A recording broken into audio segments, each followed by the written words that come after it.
Hello everyone, I don't know who's in here. I'm drawing fish.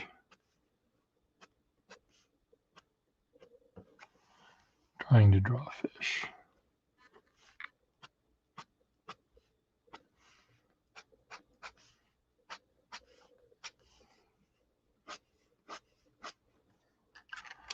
Why are these bleeding? Why are these bleeding through?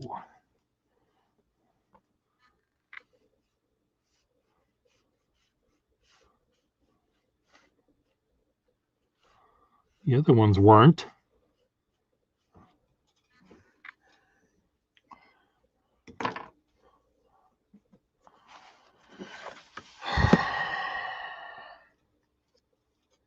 Is the water different today than it was then?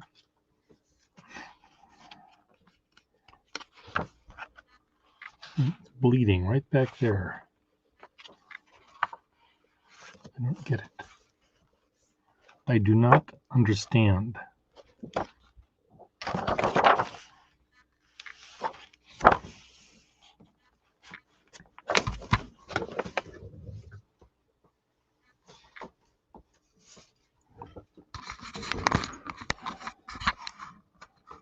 Can someone explain this to me? This is my 1,000-year-old Carter ink causing trauma.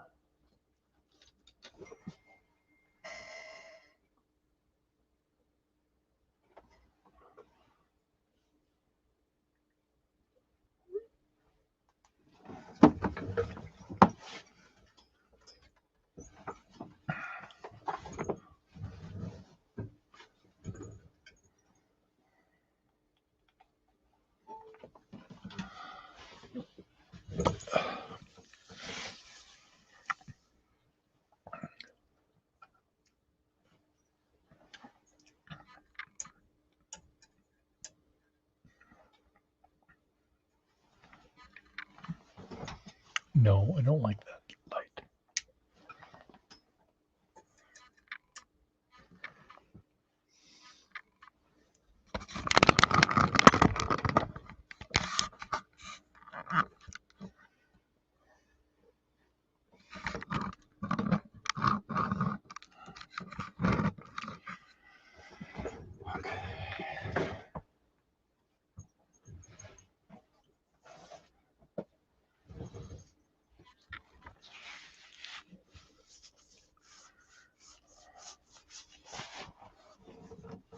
It's snowing outside. It's very pretty.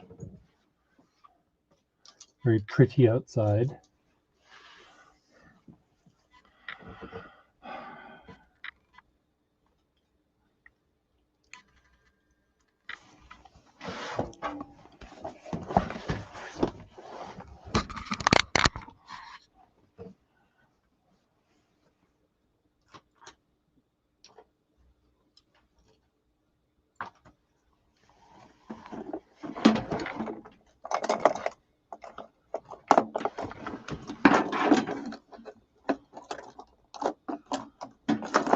Okay, where's my little there we go. This pen is one that was given out by the governor of Minnesota, Wendell R. Anderson.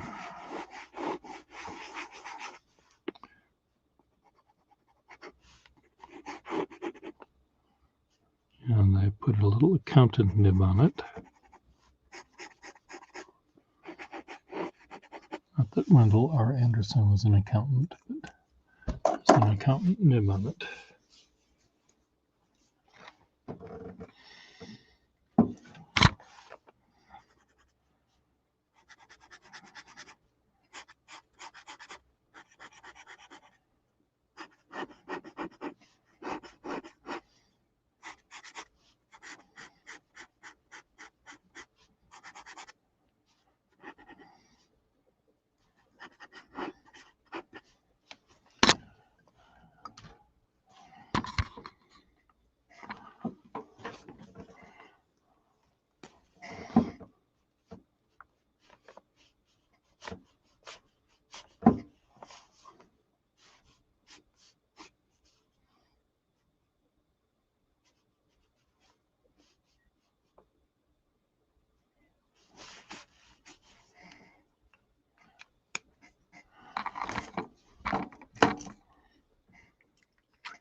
Hello, everyone.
Hello, anyone?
Oops, big blotch right there, ruining my drawing, my beautiful drawing.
The one-eyed blob.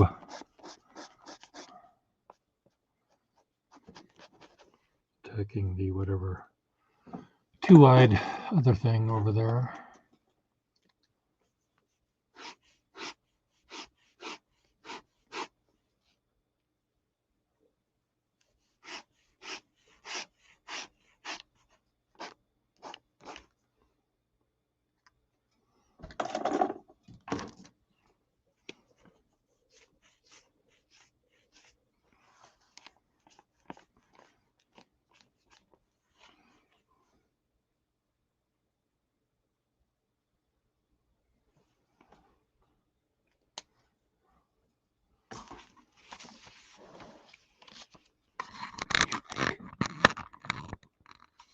do you think of my masterpieces?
Ever sharp burp pen does not like to stay posted. Damn pens.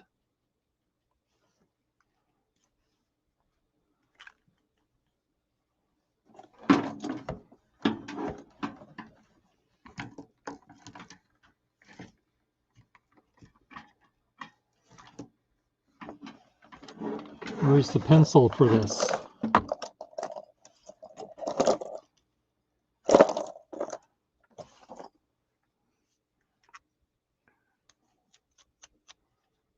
Hello.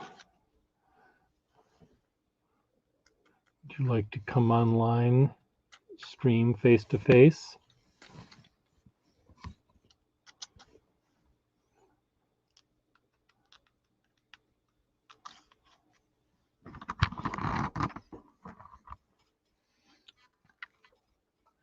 What you do is, I'm going to send you a little link, and you just click on it, and you're right here. So comb your hair, brush your teeth.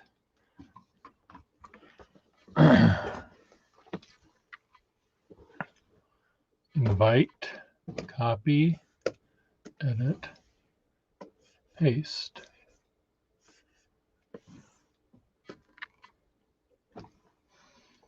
So click on that.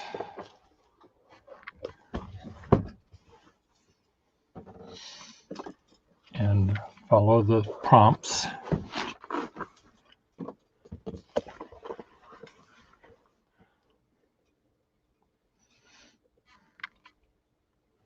And I'll invite you on.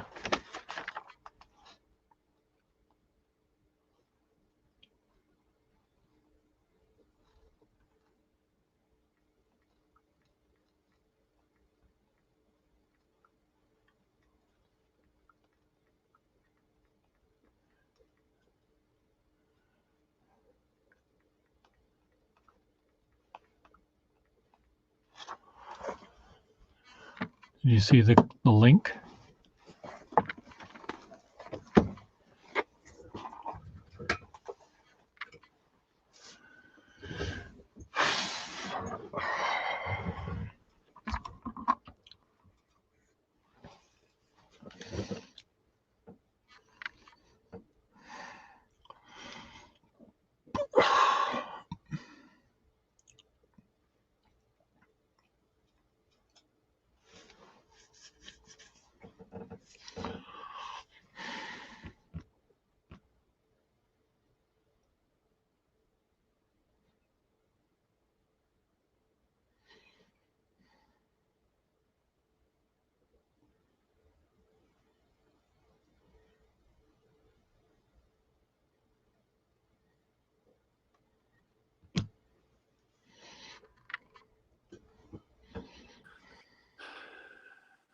There you are.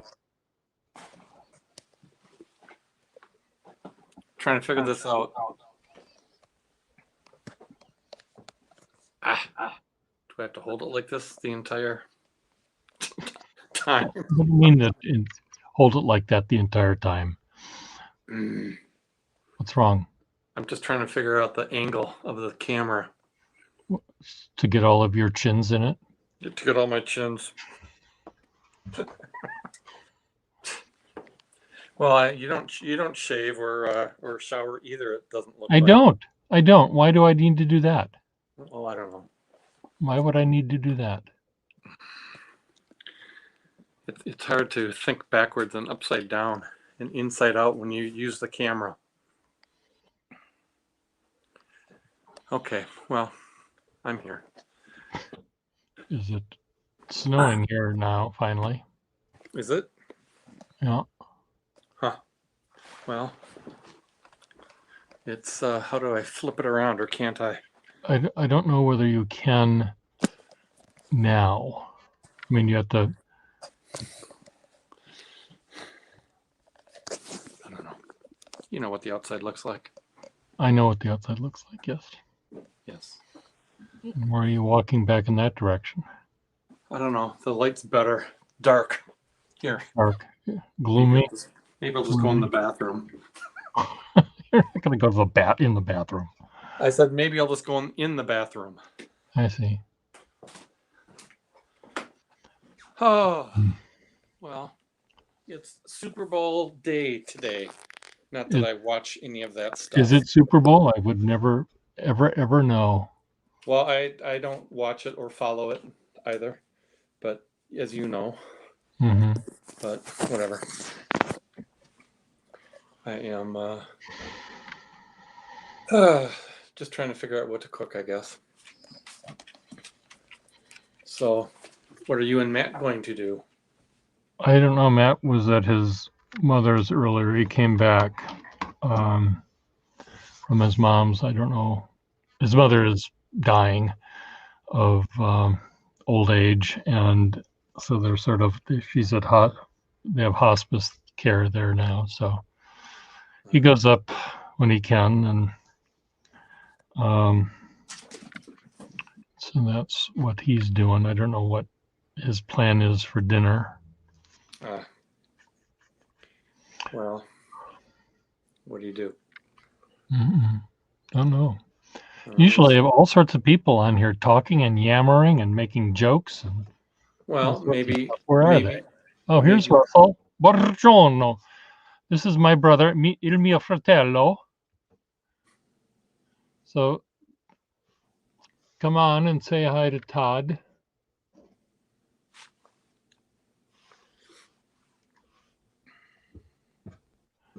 He doesn't know Italian, though.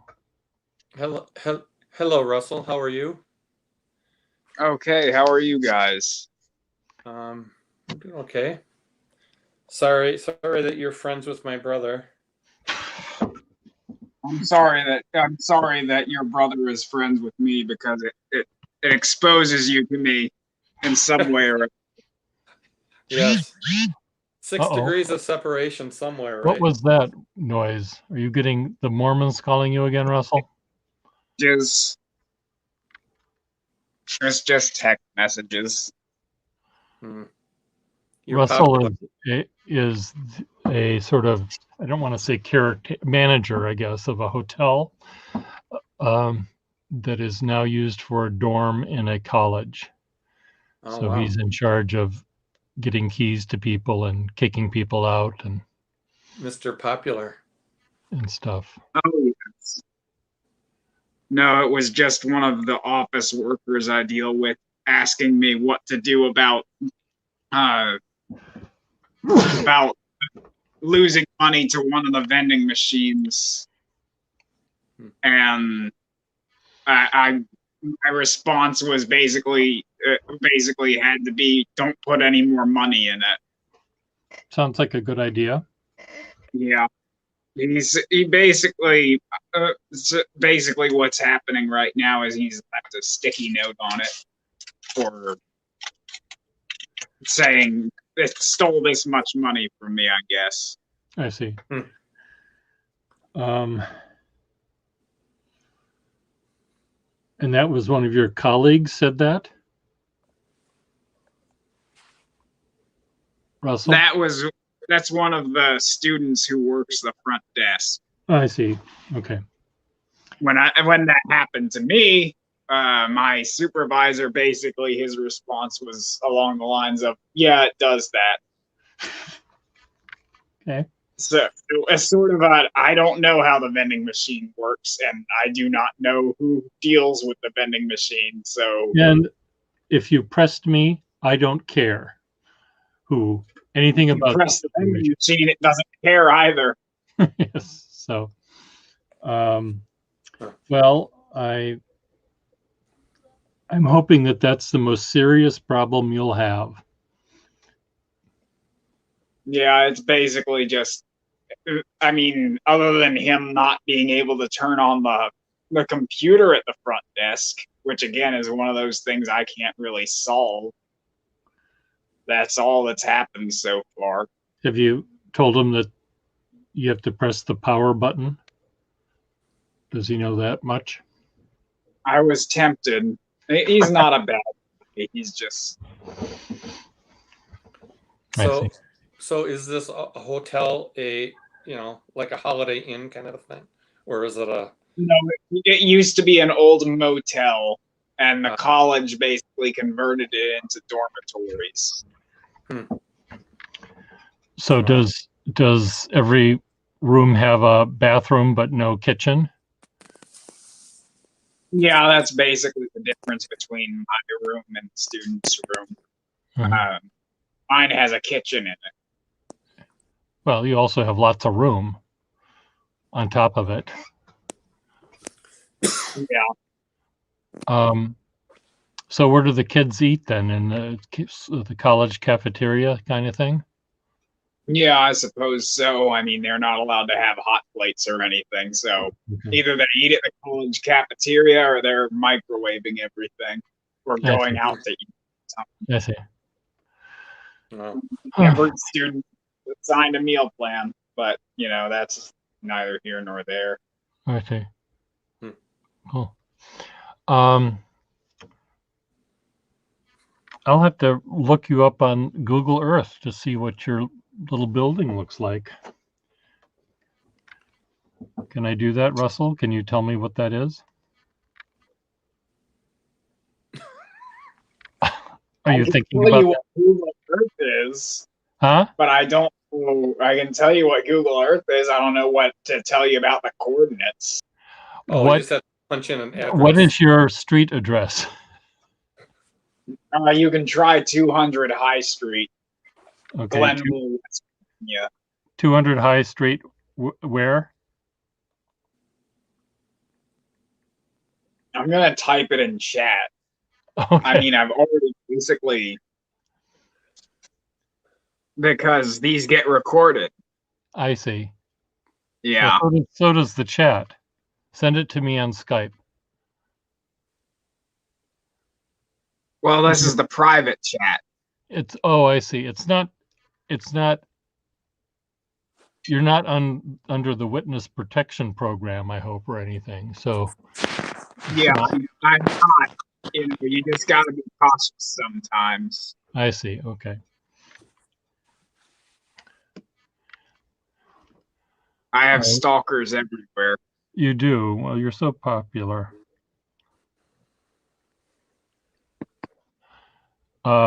So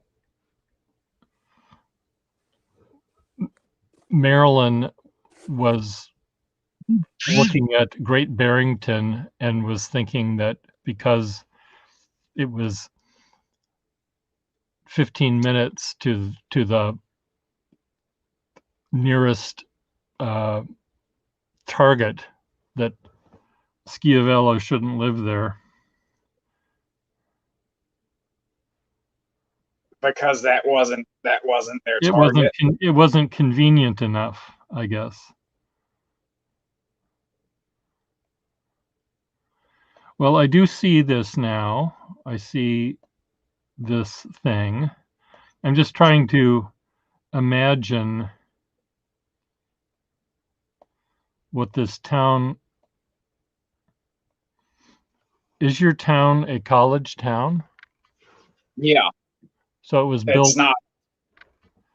Okay. It wasn't built, or I don't know.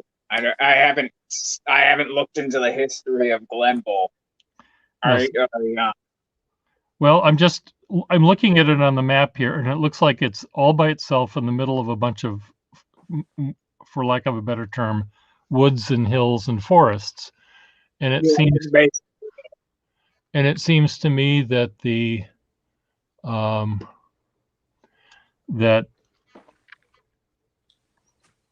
if a hotel, it seems to me the hotel must have been part of the school for guests or something.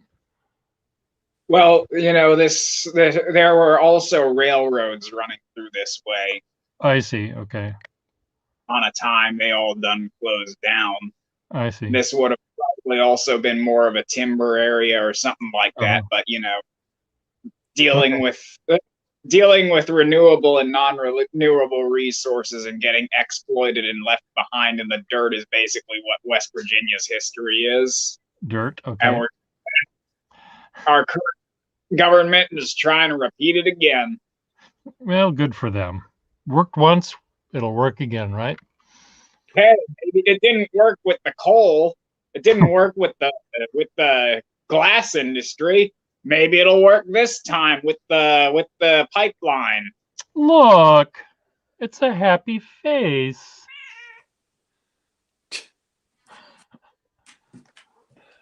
Okay. I don't see it. Where is that? That's in your very city. That must be the park or something. Well, there's 3 baseball diamonds. Baseball fields. Baseball diamonds. Fields right next to each other. Yeah, it looks like it's about a mile away, it looks like, from where you are. Looks like and it's just a cute little happy face. It's good to know that there's something that's happy in Glenville, West Virginia. Well, maybe there's a silo underneath it. That's why it has that the shape of the. Yeah, that's stuff. Pretty cute. That's just... I'm gonna try to get a better stand, so I'm gonna leave here for a moment. I did try to figure that out. So Woco called the Waco. Waco Coal and Gas. That's who's sponsored. That's printed on the. That's printed right there on the field. Yeah, Waco Coal and Gas is pretty much the only thing that makes any money around here other than the college. And the college is just money made on student debt. Hello, Simon North, whoever you are. Hi, Simon. I ended up baking bread today, so I just figured I'd show you some of that. Oh, good. Well, my brother should be here to see that. He loves bread. Yeah, it's not a particularly handsome loaf, but it's functional. I'm sure it is. So are all of these buildings near your building, are these all college buildings, other dorms and classrooms and stuff? I'd say just about. There's a central part of the town and everything. Yeah. I wouldn't know how to describe it. I mean, there looks like there's lots of parking lots and rather low buildings on East Main Street. And then over to the side is where the college is. Yeah, that's pretty much it. To the west, to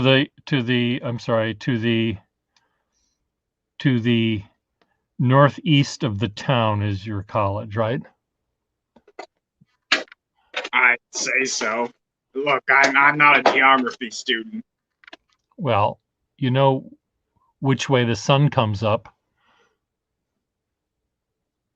Well, it comes up. It doesn't go down. Well, it would go down. That's as far as I know. It would come up.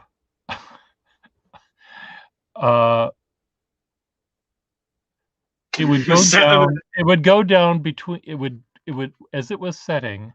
It would be the town would be between you and that sun. I only know that stars always shine over Hollywood. Okay, well, that's good. So Simon, we're fine. I'm fine. My brother is trying to find a place to um, Kid on. to get out of the bright sun of Minnesota and come back. Simon. Do I know Simon North? I have no idea. I don't know Simon North. Who's Simon North? Simon, who are you? In Who are you, Simon?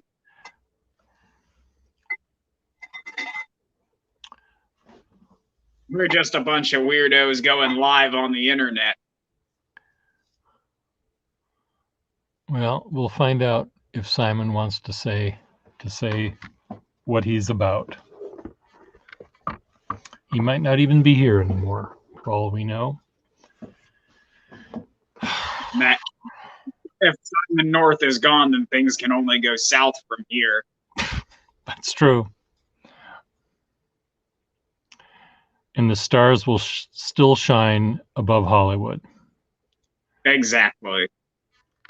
So your picture with all of the cardboard taped to it is much oranger in your photo than it was in my brain. On the camera here, it didn't seem to be as orange. Yeah, that's probably just because of the lighting. I mean, when I use the photo camera, I can use the settings to adjust how to get everything right, you know. Yeah. So that's what I tend to do when I take photos. Okay, Simon, I'll ask some yes or no questions. Do you like fountain pens? Are you bigger than a bread box? He hasn't answered the first question yet. Looks like both of your shoulders are perhaps going to go astray. Yeah, they're ready to go astray. Okay, he likes fountain pens. Okay, are you bigger than a bread box? That's your second question, Simon. I have a feeling that the answer to that will be yes. But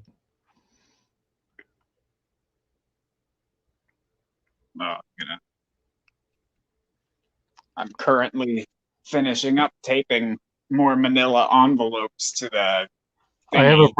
I have a brother. You got it right. You're bigger than. Okay, and Will Hodge wants to know whether you have a brother named Peter.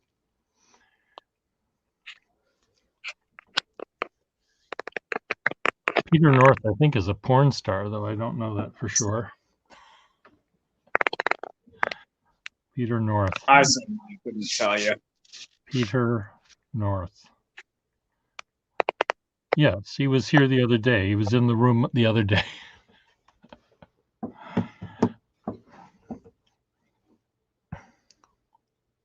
Oh, you went away too. I'm all by myself here, looks like. I mean, camera-wise.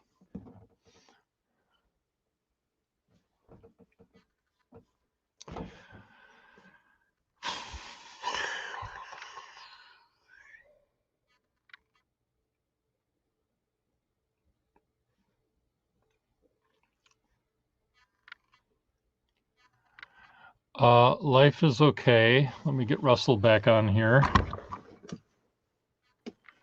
Where are you from, Simon? What part of the world? Yeah, they seem oranger here. I guess the other day they seemed more Manila-y.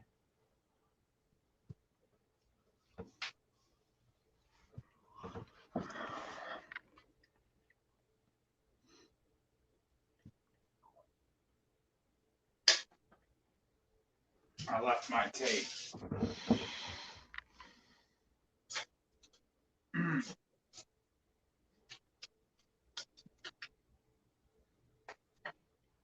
No. Well, North Africa. He's from North Africa, Simon North. Oh, well, very fitting. So what kind of pens do you have, Simon? Will Hodge says hi, Russell. Hi, Will. Have I met Will before? I think so. I've maybe in passing. Pen collector from Texas. Pen user from Texas. I've probably seen him on the chat before. Mhm. I don't know whether we're streamed together, but yet. Oh, here's Miss Marilyn Darling. Should Marilyn, would you like to join us? Or Will, would you like to join us? My brother will be back, I think. He's just charging his iPad up. This is a different brother. Oh, a fan of my drawing. Oh, thank you.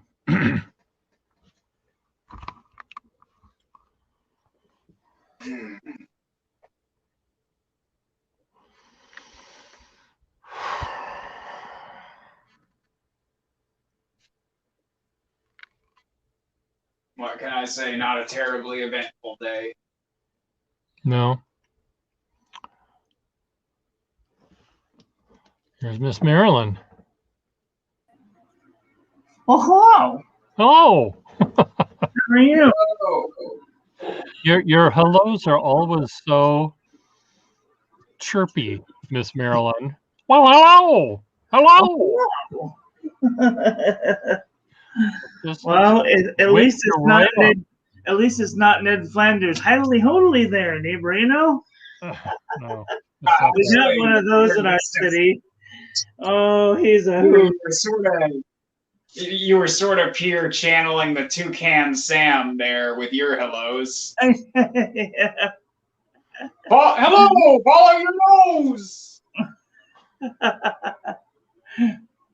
Well, I just want to stop in and say hi. How you Okay. been? How you been? Oh, okay. I did some more slight tidying up Oh, that's good. today, and I did find a pen that you might like. Oh, Would you like to see it? oh yes. I like pens. Oh, that's very pretty. What is it? It's what is it now? You're sounding. It looks like that thing that I showed you the picture of. Yeah. It's a. What's weird about? I'll tell you what's weird about it. I think the cap and the barrel do not belong together because the pattern of the cap is slightly different from the barrel. I can't Oh. imagine that this was something they wanted to do, but the cap has little squares Uh-huh. in between the lines, which Uh-huh. you can't see, and then the barrel has little rhomboids in it. But it was made by the Carter Pen Company, I think, in Boston, in this very city. And it's very slender. Compare it to the Waterman that you have. It's just something that I think you might like because in addition to it being kind of pretty, it also is kind of long when it's not posted. Mm-hmm. And it also, when it's posted, the cap and barrel are very similar in diameter. Oh. So it almost feels like it's a straight stick. So, but compared to the Waterman that you have, Yeah. here is the Waterman, and here is the Carter. So the Waterman, move over. I can't see you still. the Waterman is fatter and a little longer. Right. And it just, when I saw it in the box of pens, I thought, I wonder whether you'd like this. So what I might do, you wanted those 51s for your test. Yeah. Maybe I'll send this out as well. Just a peek. And then if you want to buy it, you can. It does have a nice nib on it, though I can't remember what kind I put on it. Maybe it's the kind that it's supposed to have. Oh, it is. It's a supremacy pen, it's called. which And or super right. It has a big S on it. those are two totally different things. Well, I can't. There is a supremacy pen, but I think these were called super right. So it's sort of it's not boingy boingy but Right. it's sort of like the love child of the two nibs you got from me. Oh. So it's a little broader at its finest point, Mhm. and it's somewhat springy. Mhm. But anyway, I'll send you a picture of it. So you can Oh. see it better. And again, I That's don't know if it's supposed to have this subtle pattern change between the two, or if somewhere down the line the cap and barrel were switched or right. something. But it's nice anyway. The pen is lovely, and What type of filling system does it have? Is it a lever fill? Or? Liverpool, yeah. And if you like that kind of pen, the Wall Eversharp metal pens are very similar to it in terms of their makeup and their length and their thickness. Do you know what I just got done doing right now? I got done cleaning out all of my pens, and all of my pens that I used last week were eyedroppers. Do you know how wonderful it is to clean out an eyedropper? No, how wonderful is it? It's wonderful. It's If easy. you haven't done it in a while, I encourage everyone to go ink up all of your eyedropper pens and use them for a little while and then clean them out, because it's like lickety split fast. I see. Well, there's few things to clean when it's Exactly. hollow. Yeah. But then again, you clean things where I don't. So Yeah. Well, I like to clean things regularly, I will say. yes. I will use things for like a week, and then I will want to, if something's not cooperative. The reason I'll tell you, the reason that I change out ink so much is because 9 times out of 10, the ink that I put in there isn't being cooperative. I see. Well, it's either feathering on a page that I want to use, or it's not the right color, or I mix the colors funny and it's not showing up good, or there's not enough shading, or there's too much shading, or there's reasons for changing now it. let me ask you a question though. Yeah. I mean, do you keep tabs of? Do you finally say, this ink, I've tried it in 18 different pens and it feathers on each one of them, I'm just going to flush it down the toilet? Yes. You do. Okay. So, Yeah. I mean, how many fails do you allow a pen ink to have? Before Alexa, stop. Before I flush the ink down the toilet, Well, before you stop using it. I mean, if I will put the ink in about 5 different pens. Okay. And if it fails in all 5 pens, it goes down the drain. Okay. Because it's not worth keeping. Why bother keeping something that's not going to be cooperative? Because I do testing on like 20 different papers. Yeah, I know you do. If it's not going to be cooperative on those 20 different papers and 5 different pens, that's a lot of combinations. And if I'm having a problem with it, it's somebody else is probably going to have a problem with it too. Right. Why bother? And then I give it a bad mark and tell everyone about it, because I don't want people to go around buying a certain ink that's going to be failing all the time, Now, let me ask you this. Do you find that, let's say you have an ink that is, let's say you have a pen that fails in every ink you try, where it's always feathering. Right. I mean, to me, that would suggest it's the pen that's faulty, not anything else. Yes, what are you doing, Russell? I was just gonna say I'm gonna drop off here because I was gonna call my papaw today. Oh, because I haven't called him for a while. Okay.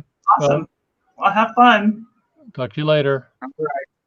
Bye-bye. Bye. Bye. So you might find pens that also fail. Yeah. Well, And those go in the trash. Yeah. I think, and not that I want to make your life easier, but I think if you found a pen that Yeah. consistently works well and doesn't cause any ink to feather and things like that, maybe do your ink tests with just that one pen. Right. Because it might be the sharpness of a very fine nib that's causing yeah. the tear of the paper. So that's Well, not. I always do my tests. My tests with the Jinhao 992, Okay. the fine nib. So Okay. I always do my tests with the Jinhao fine nib or Lamy fine nib. Those are the two pens that I usually use for when I'm doing my testing. But when I'm just like writing with ink, I had to throw a Noodler's pen away because every ink I put in, it blobbed out onto the paper. And I bought another feed, I bought another nib, and the barrel was not being cooperative. Okay. So I threw it in the trash, and I went a year and a half or so, and then I bought another Noodler's Conrad because somebody told me that they had fixed the problem that they were having with the blooping on the page. And so I bought a new one, and I've never had a problem with it. Oh, good. Oh, that's good. So could it have been the seal? No, it was the where the feed meets the section. There's like a little tiny hole where the slit goes down the feed. Yeah. And it was not curved enough into the barrel. So it kind of looked like this. Yeah. Where now it's more like this. Okay. So there. Okay.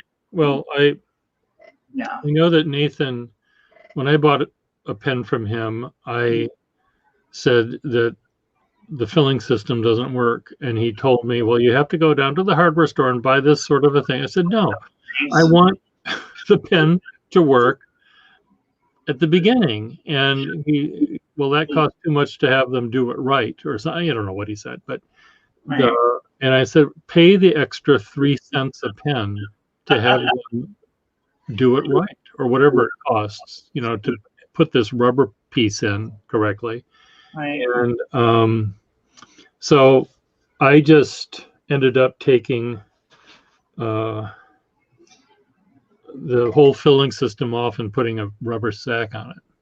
Yeah, that's the problem with the way that he made these pens is they use a vegetal resin, where if you use like say ABS plastic or some other type of plastic, they'll be a little more cooperative with the O-rings, but the O-rings that he has on here are industrial O-rings. You require a different type of lubricant. They need like a vegetable grease instead of a silicone grease, because I put silicone grease and it ate through one of the O-rings and I had to replace the O-ring. So it's a pain in the ass. It sounds like it. But I just use it as an eyedropper. I pull the nib feed out, dump it down the drain. Okay. Well, the testing you do is great and everything like that. I just, it seems that one might easily discover that it might be just easy using a sharp pointed pen and a broad pen that sort of puts down a lot of ink. And then if you had both of those extremes, you should probably be able to see which, it is more the paper, which pen might, if the fine pen tears the paper, causing it to feather. There's a guy, he goes by an ink guy. He inks up 3 different pens, a fine, a fine, a medium, and a 1.1, or an extra fine, a medium, and a 1.1. So there's like all of your bases basically checked, and then he goes through each of the inks and does reviews on all the papers. So, Okay. yeah. Well, I But- mean, it just I'm not scientifically organized enough to do any of that myself, but you certainly are. Yeah. And it seems that using just 2 pens and, maybe with paper, though, it's a little bit different. There's so many different kinds of paper out there. Right. In the case of ink and paper, though, it's not really the pen, the Boinga Boinga pen and the other Waterman pen or an Ahab pen. They're going to deliver an amount of ink. It's the sharpness of the point that might tear the fibers of the paper, or the gallons of the ink that a big broad nib or a flexible nib will put down, that'll cause the paper to be sort of flooded by the ink. So, there might be fine tuning that you could do in between that, but I don't know. But I'm glad you do throw things down the toilet when they don't work. Yeah, sometimes they don't work. And I mean, I make a very big point to tell people, hey, ink sucks. Don't use it. Or if it's gonna have sparkles in it, and they're gonna end up all over your freaking house, or it's gonna have sheen, and you're gonna catch it, just everywhere. And like, oh my gosh, there's this red ink. It's called Diamine Little Bob. This stuff has sheen properties in it. Yeah. Every once in a great while, I'll catch it, like right here on my little arm thing, because I'll there's no way to rub it off. It's just permanently there. Okay. Yeah, and it's all over my bathroom. So it's annoying. Okay. I've only had a couple of inks that I've had to throw down the drain because they blooped onto the paper, and I've only had one Noodler's ink that just refused to come out of any of the pens. It was just shy. It was shy. Yeah, shy ink. I had to put some soap in it to get it to come out of the barrel even. Dear. Yeah. Well, I'm very timid when it comes to inks. I use like 4 different kinds, and that's about it. And I'm happy with that. I mean, I try and stick with the basics. I've got Waterman Black. Yeah. When I do my one thing, I use Noodler's X Feather for if I use cheap paper. Uh-huh. I use Sume ink if I'm gonna do dip pen calligraphy, and bleed proof white if I'm gonna use black paper. Okay. And then I've got my gold acrylic, but those are my standards. Okay. Good. I mean, there were 5 or 6 you named. I think that's a perfectly lovely limited amount. Yeah. For 9/10 of your work. And if you want to be fancy and use green ink and turquoise ink, then you can do that once in a while. But I find that if I have too many pens filled up on my desk with ink and ready to go, I spend way too much time trying to figure out what I'm going to use that day. Right. It's time that I could have been spent drawing. Mm-hmm. And it really doesn't make any difference. I mean it does, but the drawing I'm going to do can be drawn more or less with any one of the 10 pens I might have on my desk. Right. It's not like I need to. Now, if I had to do calligraphy using a certain kind of alphabet, I would want to make sure I'd have the exact kind of nib I want. But most Right. of the time I don't have that need. Well, that's good. Um, Yeah, I mean, there's inks out there that are the good standards. Yeah. Waterman, Corn Pelican, Shaper from up, yeah, they're all good. Parker. Yeah, they're good inks. Well, I have to go make a video now. Okay, well, you have fun. I'm gonna see if my brother comes back. All I'm right. gonna go grab a couple more pens from my desk because I don't have nearly enough right here by me. So let me. I just was thinking about a pen I got from Nathan. It's a Noodler's pen of some sort. I just wanted to remember it, see what it was like. So see you later.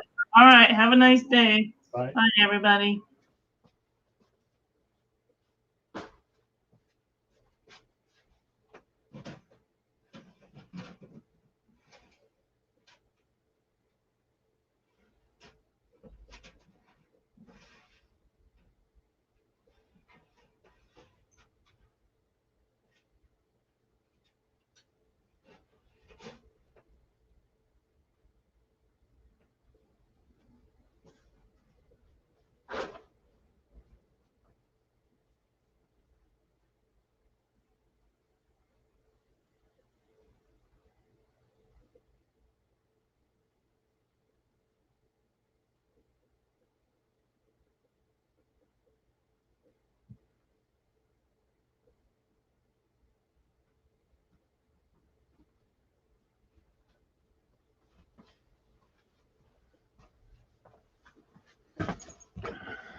Here's a pen I got from Nathan a long time ago. I cannot remember.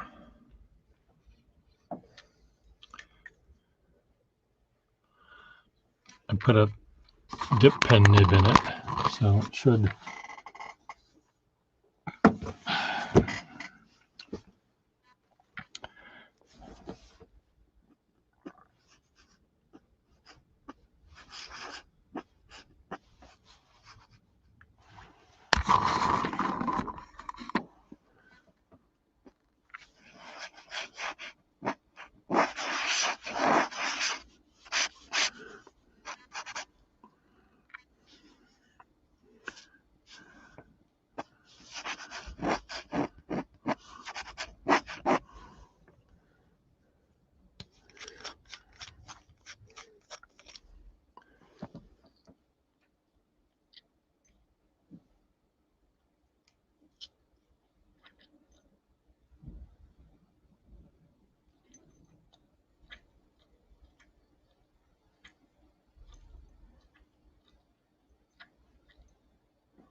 I don't.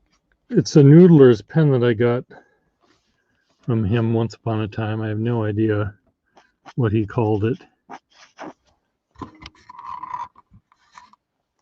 Is that the pen of his?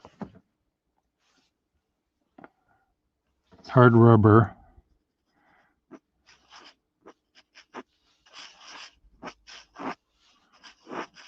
And a steel nib in it, which I took out and put a Victorian dip pen in it. 10-pin nib.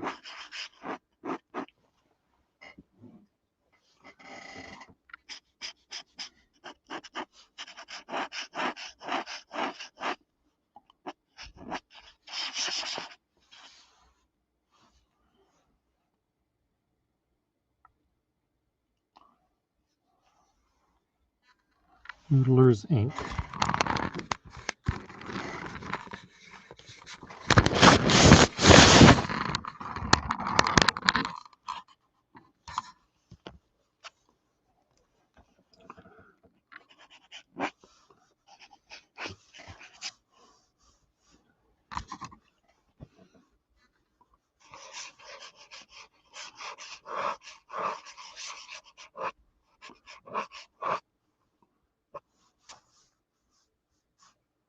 Trying to figure out where my pen, there it is.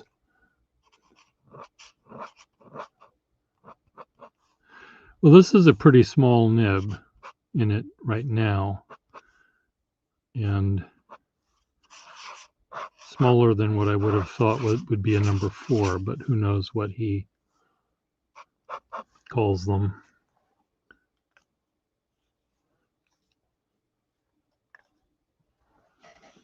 But it was a fun nib to, a fun pen to fix.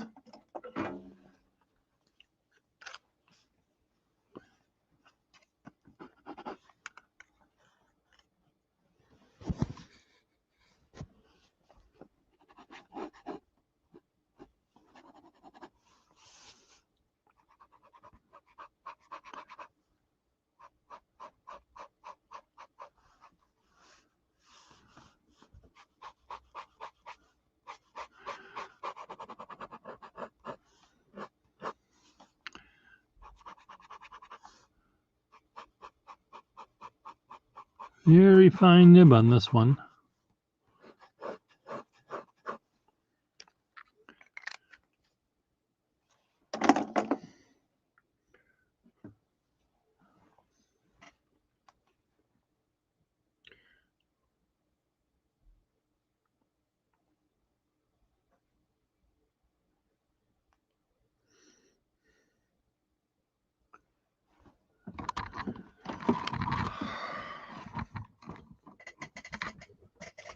I'm going to go over to my drawing table and clear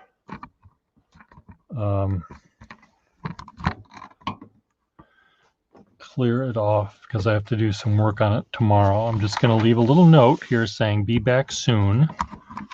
So if people come in and want to talk with one another, they can. If my brother comes back, you'll see the note. So let me get a piece of paper, write the note.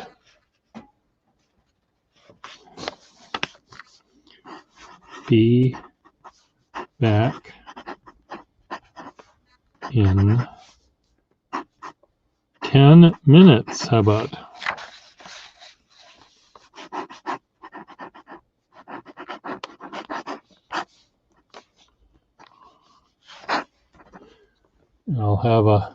I'll set my timer on my phone for where's my clock? No, that's not a clock. Where's my timer?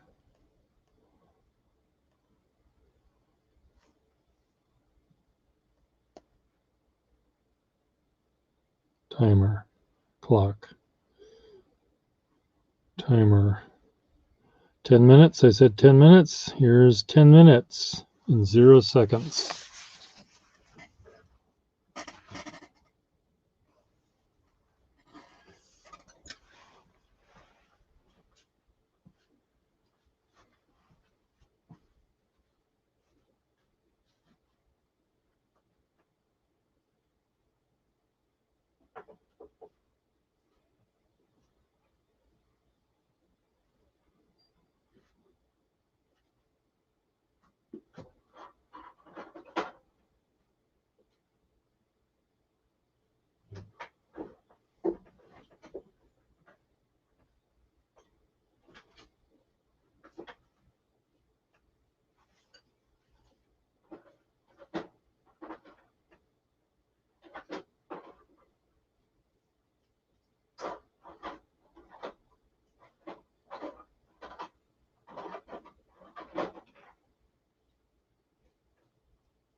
Be back. 1 minute.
What's all this, you say?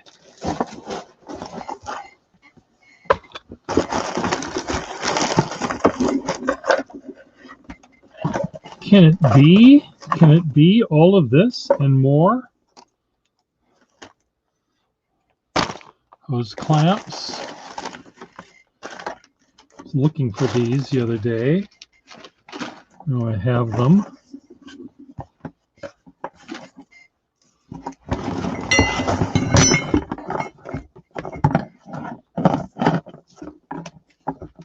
String.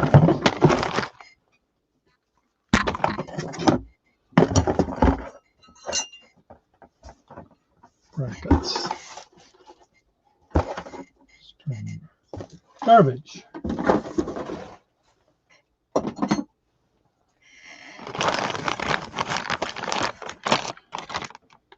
Wire. String.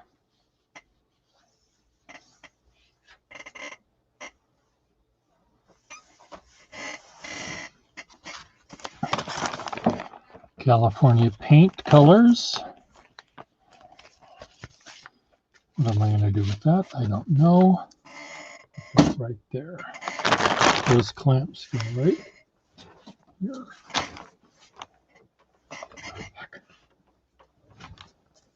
String goes over there. Okay. What are these things? And why do I have them? Does anything in here actually have any value? How is this?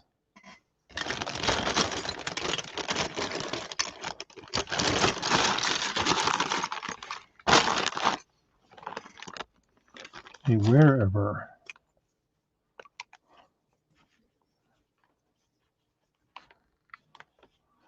Okay, let's just take a look at this. It's a wherever cartridge pen worth almost somewhere in between nothing and negative nothing. Does it actually write in any way, shape, or form? Okay, so with this wherever pen, one could actually make some pretty lines with it.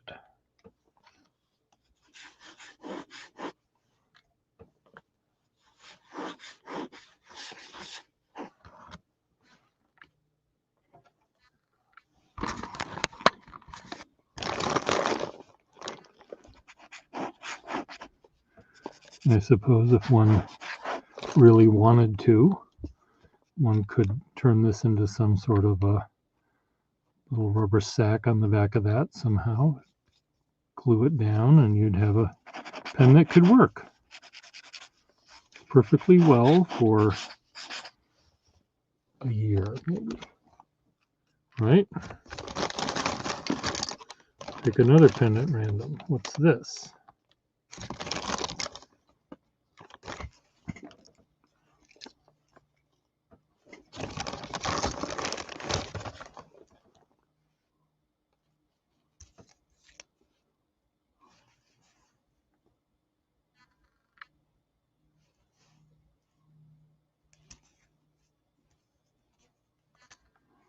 Some sort of desk pen.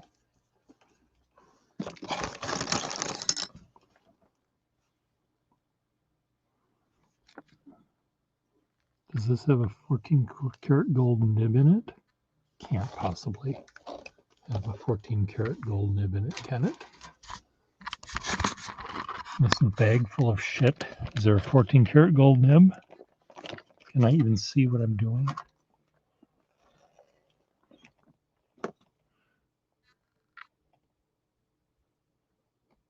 Very smooth. Okay, so this is a Stratford pen or something made at some point in the history of the world. Funny pen. Is it in fact very smooth? Not exactly.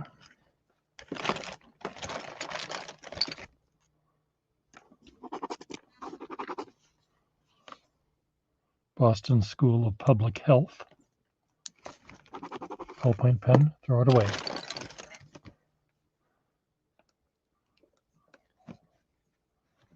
This is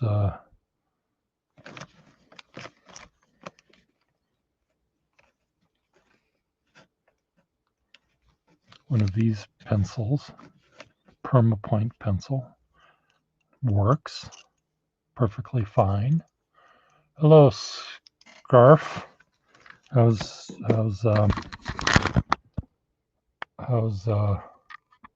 Hungary?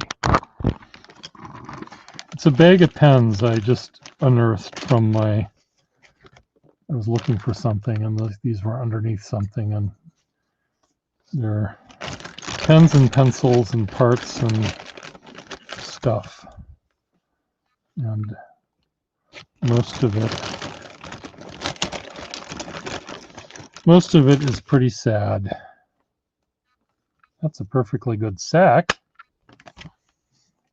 Not sad. This is sad and a mismatch.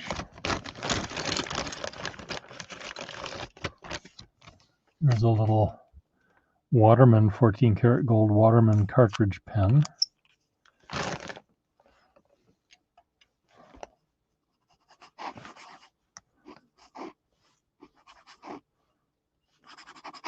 Works.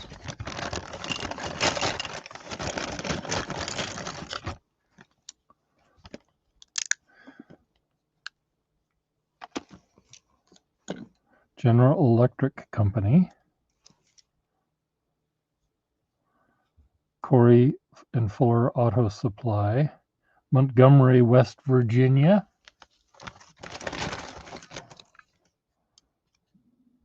Pencil. Eversharp. Other pencil.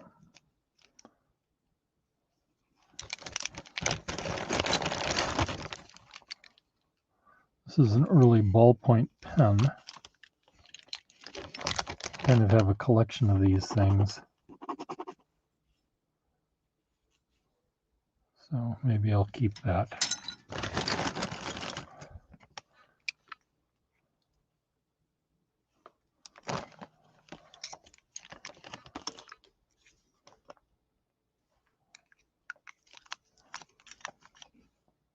Packard.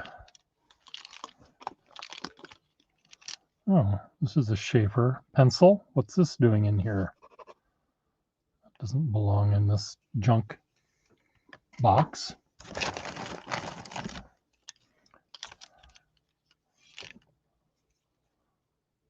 Craig.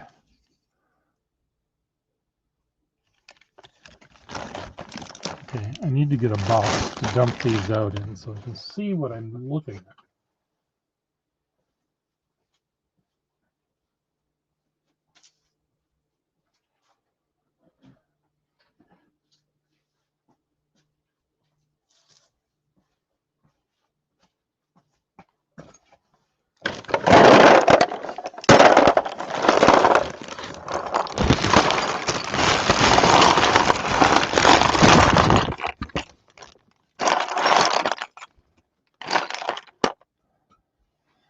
So pens like this that are useless, really, I use the pressure bar. The pressure bar I can take out and use it. But if it's a pen that actually can write, and if I had a cap for it, even if it's as sort of crappy as this one is, why not use it? Seems to be fine, right? Do I have a cap? No. No. Too small.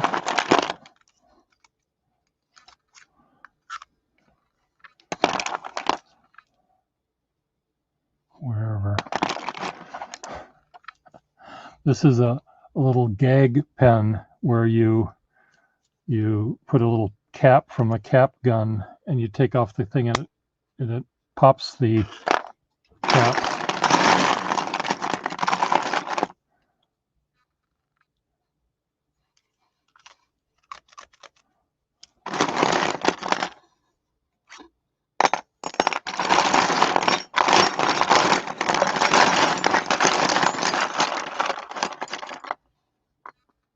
Ever sharp.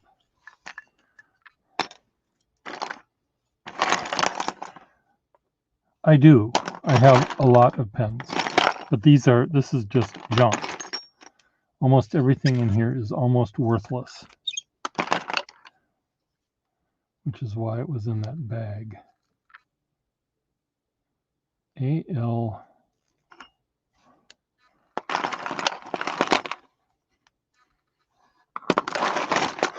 But I found a few parts in here that I might be able to do something with. So it's not completely junk. It's kind of close, but it's not completely junk.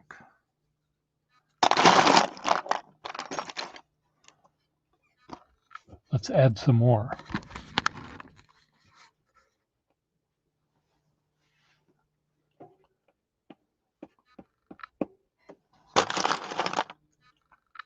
Sears refilled. I really want to find the cap to this thing. This is another Waterman.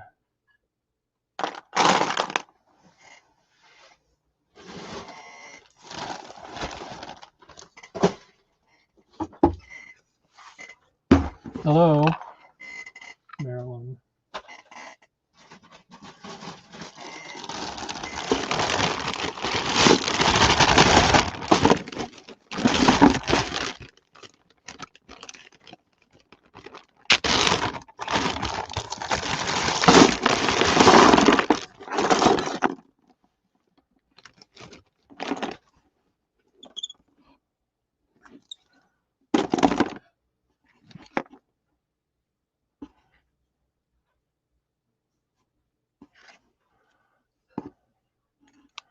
Cracked 21. See, this is a little Wall Eversharp pen right here, I think. HJ.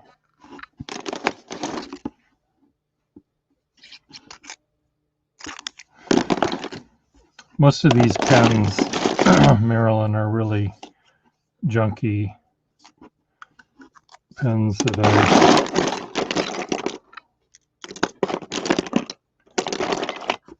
can't or don't want to bother to fix.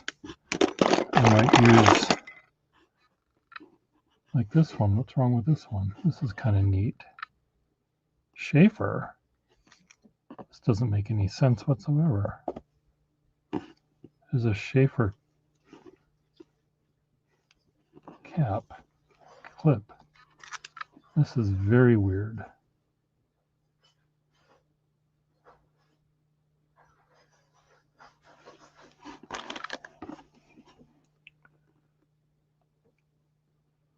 Greatest Improvement Award, SIBA Efficiency Speaking Course. There's a Schaefer clip. Did Schaefer make this for someone? Could that be?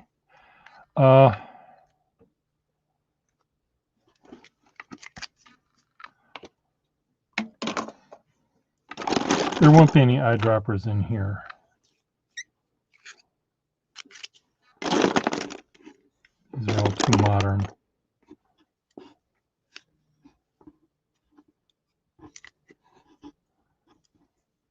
This is a fake 51.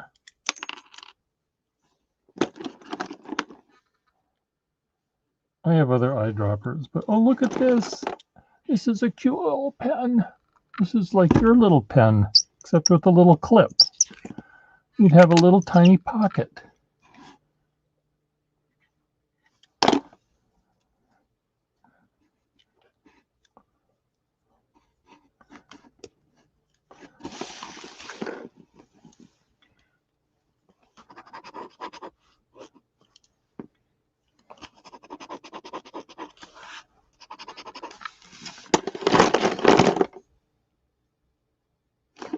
Seems to me I have the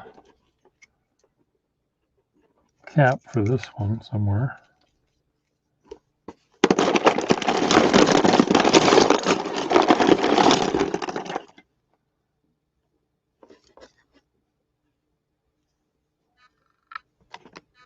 None of these are gold nibs. Old W. Please don't be broken. See, this I think is a Schaefer product.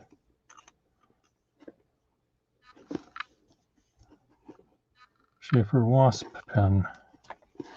Well, there are some nice things in here. The clipper.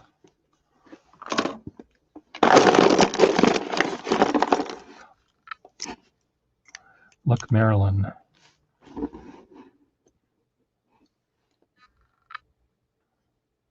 This is Wherever's version of the Schaefer pen that you liked. Wherever couldn't do anything on their own. They just had to copy other people.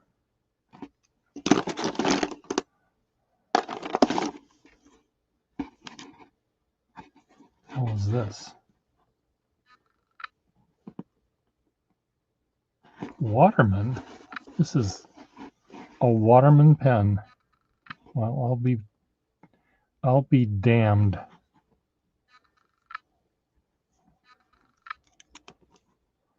This must have been the last thing that came off their factory before they kicked the fucking bucket. Wow. Bartholomew, are you ready to roll?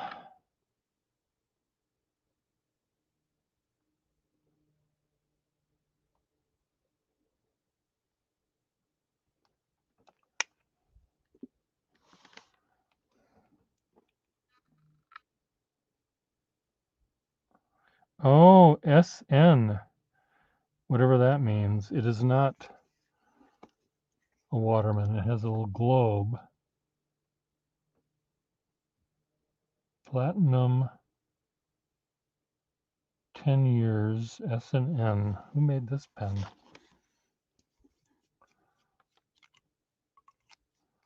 Well, I might keep this just as a shits and giggles pen.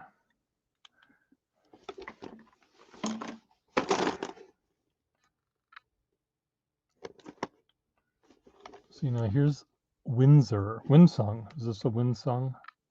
Winsung pen.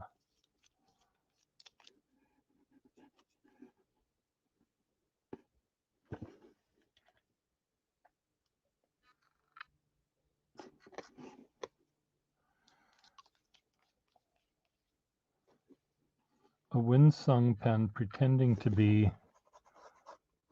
a legitimate pen.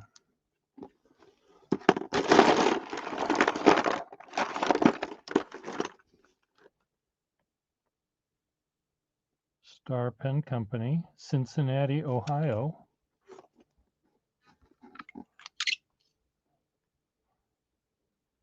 Zena May owned this pen. Scratched in with a knife. Look at this one. Has a cap and a back end. A little bulby thing. So you can see how much ink is in it. How's that for clever?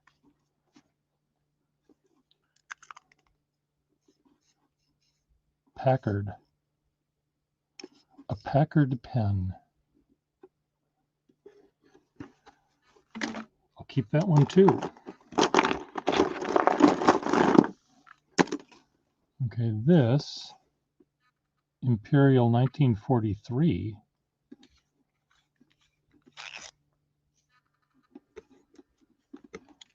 What the hell is this thing?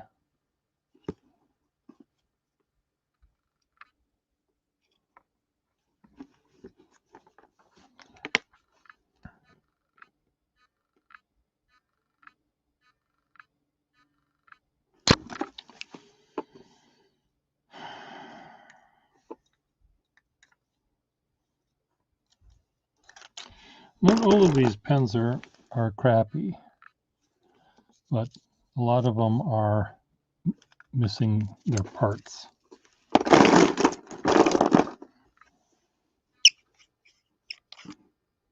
This is sort of cute where its threads are way up there, so your fingers won't get messy.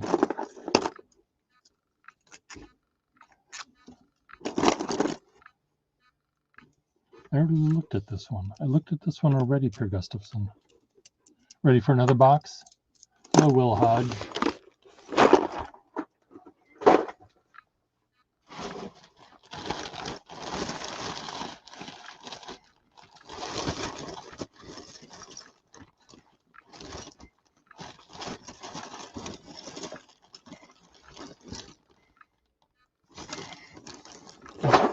These are all mainly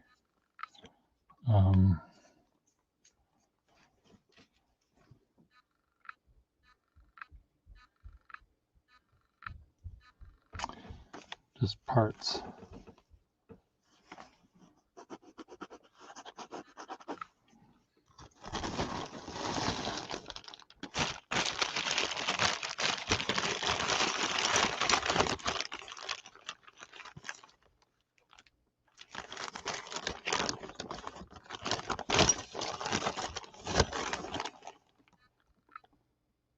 Beacon Sales Company. I wonder what year this was.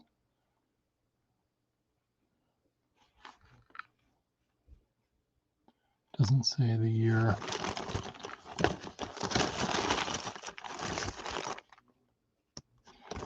Property of the U.S. government.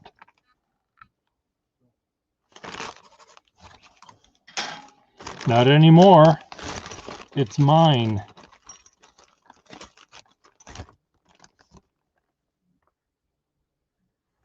And what is this? A piece of glass with some sort of liquid in here.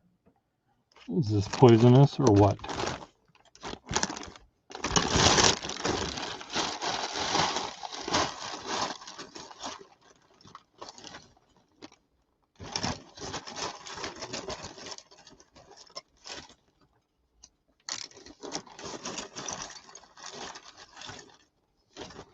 Esso. Bayway Refinery. Bayway Refinery.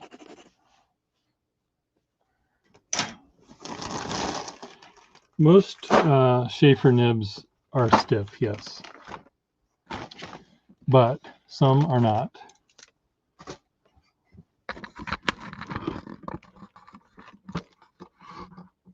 Some are not. I'm going to get some water. I'll be right back.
So Bartholomew, would you like to get on and show the pens you got from me, please?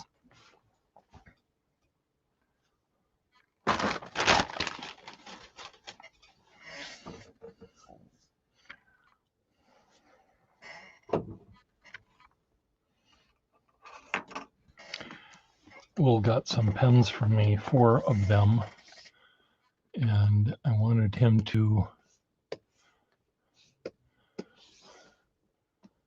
talk on here.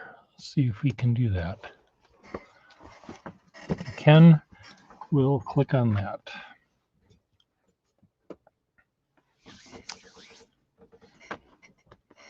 And we'll talk about the pens you got. Bartholomew, I meant, from Canada.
Bartholomew.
How's that?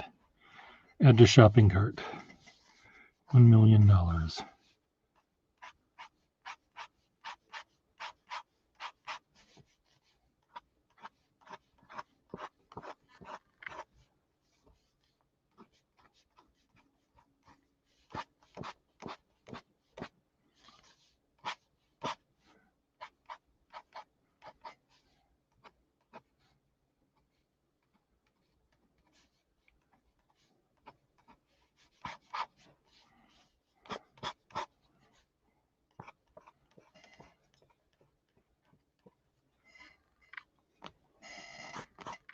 Oh, here's Bartholomew. Sorry. Now I can see you. Hello. Hello, can you hear me? I can. I cannot Perfect. see you though. Yeah, I'll just. You'll just talk. I think so. Yeah, just audit. I've only got a couple of minutes here, but Okay. happy to chat. Okay. I thought I like those. I like the fins at the very top. How you just did those. Okay. With a little bit of just that tiny bit of natural pressure on the downstroke. Eh? Yeah. It comes out really nice. Well, thank you. So, I saw your movie of the Parker lady duofold playing her little tricks. Yeah, that nib is quite special, and I think it's almost got an almost cursive or stubby grind, but at the same time is definitely an extra fine. But it's with the same amount of pressure, it's very narrow on the cross stroke and just the tiny bit of width on the downstroke, and it makes it a super nice pen. It really was sweet when I was It's trying really it sweet. out to make it work. Or to see it. In my goodbye my goodbye video to those pens that I sent to you in Brussels, it was that one that I think I was going to miss the most. But you promised to take good care of it, right? It's a lovely pen. I've got some somewhat wet J. Herbin ink in it now. Blue, just a blue black. I had some Waterman Serenity blue in there, but it was a bit too wet for me in the pen, so I switched it up. And what's nice is it has all of that character, but often I find nibs with a ton of character can be just a little too much for daily use or for writings, for my purposes, which is a lot of writing in margins or writing minute letters in sort of constricted spaces. If the nib has too much character, it's no bueno, but this is just about perfect. Well, when we were talking originally, and you were talking about sort of this desire to have the pen disappear on you, I think that was what made me think that you don't. I don't know what I'm trying to say.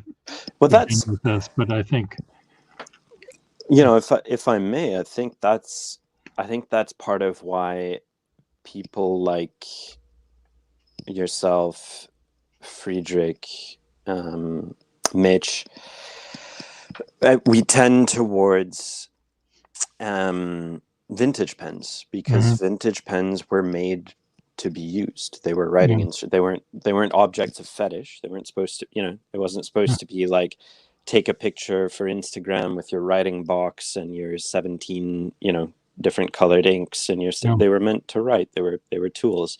And the nice thing about vintage pens is they have that aspect, even if at the same time they're sort of pregnant with history and, the special feeling that comes from doing something analog. I find pens that are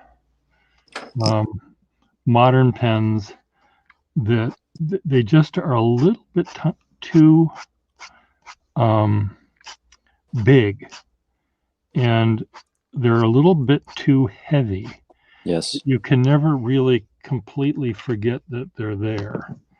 And when they also have, sparkly bits Right. that also are there, that makes it hard for you to sort of ignore them too. They're sort of demanding attention. Yep. So for lack of a better term, your cohort of Extanol and your soulmate, for lack of a better term, the guy from Brussels who initially Jack Fitzer. Yeah, Herr made me Fitzer. yeah made me think that it would really be fun to get you 2 or 3 guys here in the room, and again you can have the cameras aiming down to preserve your secret identity or whatever, and I just want to sit back and listen to what you guys are saying, because I would be great to have sort of a fireside chat with a bunch of those guys. It's I think you get what I'm saying as well, though. There's something about, I mean, when you said modern pens tend to be just a bit too big and a bit too it's true, and I have small hands for a man. I'm not certainly by American standards, I'm not exactly a red-blooded male, and so I I tend to want daintier sort of pens, but they are, and they're meant for, they're heavy and they're large and they're cumbersome, and they have large nibs that do large things, and that precisely interrupt the sort of just getting down to business. And I guess what I find with vintage pens, and what I think you maybe resonated with you, was when I said I like a pen that will disappear at times, and then it's just me and whatever I'm doing or writing. And then every once in a while, the reason I don't use a ballpoint or whatever is that every once in a while it snags, it catches on a bit of paper, or it runs out of ink, or whatever else, and it reasserts itself, and it reminds me that I'm sitting down at a desk with a piece of paper and a writing. And that you're mortal, and I'm mortal. Everyone will die, and no, it's but there is something charming about how it reasserts itself, and then you're there in a room in the world, and that those intrusions are nice as well, I think. I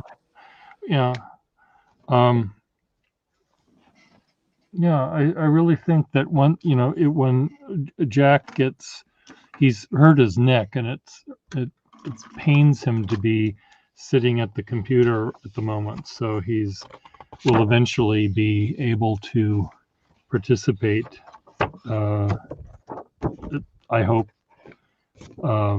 with the camera on or a voice on. And again, much of what it's the words that you guys are saying that I think are worth sharing and recording, because you don't necessarily have to see what you're writing. You don't have to do that if you don't want to, but it adds to it, I think. But I'm hoping that you can come back, and I know you're very busy, though. You seem to have a schedule that there's always a lot on the go, which is, I guess, part of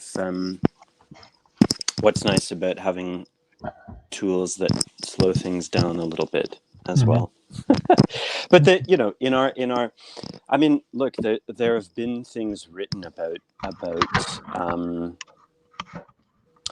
Japanese culture, for example, and the sort of attentiveness that they pay to minute details that we lack in the West. But I think the truth is that in the West, everything is streamlined, and it's meant to be efficient, and that runs against probably what needs to happen in someone's mind to be creative and to think interesting thoughts and have insights. And you as an artist, I think you're aware. I mean, it's certainly from the state of your house, if you forgive my saying so. I think you're aware that maybe everything being efficient and streamlined and packed away, maybe those for creativity, right? maybe things need to be a little bit out of order. Well, it works for me. I have ODD, obsessive disorder. I need things like it. completely in flux for me to function. So, But you know, the French philosopher Michel Foucault once said, "La folie est un type de savoir. Madness is a type of knowing." And I think that, which maybe too. we have it in spades. Well, we have it in spades in our little cadre of people here. But there's, you know, it's all that to say. I think there's all forms of eccentricity are ways of thinking that's what's charming about Russell, for instance, right? Russell is a very eccentric young man, but that sort of eccentricity is it produces interesting thoughts, and at the end of the day, that's probably worth it. Yeah, eccentricity in some of us is we wear it occasionally, whereas with Russell, I think it's 24 hours a day, 7 days a week. I think he just sees the world very differently. And it's not a studied eccentric, it's natural for him. Right.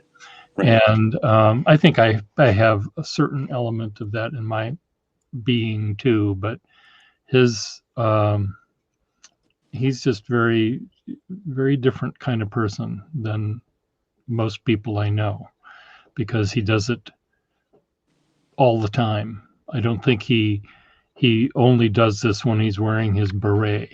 He's being artistic. I think he does it if he's walking to this grocery store to get milk. I think he's wearing his beret, whether he knows it or not. So, but what are you translating now, if we can ask that question? This week, it was a couple of bits of literature of contemporary Quebec stuff. Okay. There was, you probably don't know the writer, but Catherine Mavrikakis. She's an academic and a poet in Montreal, and also Laurie Saint-Martin, who is also a poet and a professor. A lot of writers tend to end up in the academy, I think, because it's a good way to make ends meet. Even if it's not their avocation, certainly it tends to become the vocation. Yeah. Nothing that's particularly my cup of tea, but you know. Well, one of my friends lives in Germany, and he does translation as well. So one day maybe you and he can talk. I don't know what he does for what he translates, but he knows German, English, and Italian. He studied German in college, and that's what he knows best. But the interesting thing about translation is that, so translation, just like writing, right? Like the physical act of writing, it can be either for very concrete instrumental purposes, either you're translating to convey information, right? Yeah. Or you're translating something because it's beautiful, just for the sake of it, because it's literature, because it's poetry. Just like when you're writing something down, there's a difference between jotting down a grocery list, factoid, with your Bic or your whatever, and sitting down to write with a pen. I guess, anyway, there are lots of parallels here, but I guess I'm charmed by what's not strictly necessary. I don't know what he's translating. I mean, he might be translating just really, really boring technical manuals for math or science or something, where there's no artfulness in it.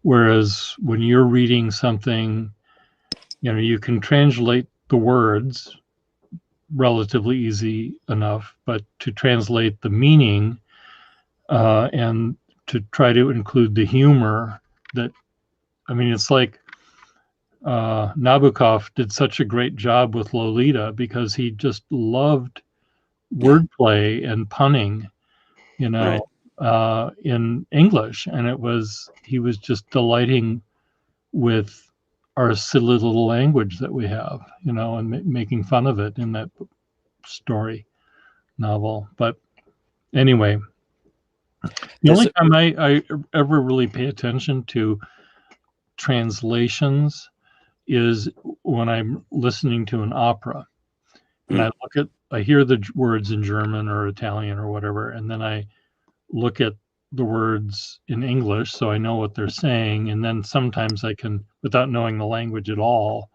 I can kind of see when they're making wordplay, with homonym and alliteration and things like that, where if you just read the translation, you wouldn't get that. Right. So it can be fun. Most translators make our ends meet by translating boring technical stuff. But there's a huge difference, right? There's a huge difference, and you've seized on it right there, in the sense that if I'm translating something for business, right, it's important that it be super accurate and convey information and be easy to read. And then if you're translating a libretto or a poem, you want to. I think it was Leonard Bernstein who had this theory about music, or about all of art, really, that the power of art lies in its specific ambiguities. So the specificity of the various ambiguities it employs and deploys. And that's what you're really trying to render, and that's where the challenge, I think, comes in. Yeah. But that's not to say that the craft of being a good technical translator doesn't have its own set of challenges. It does.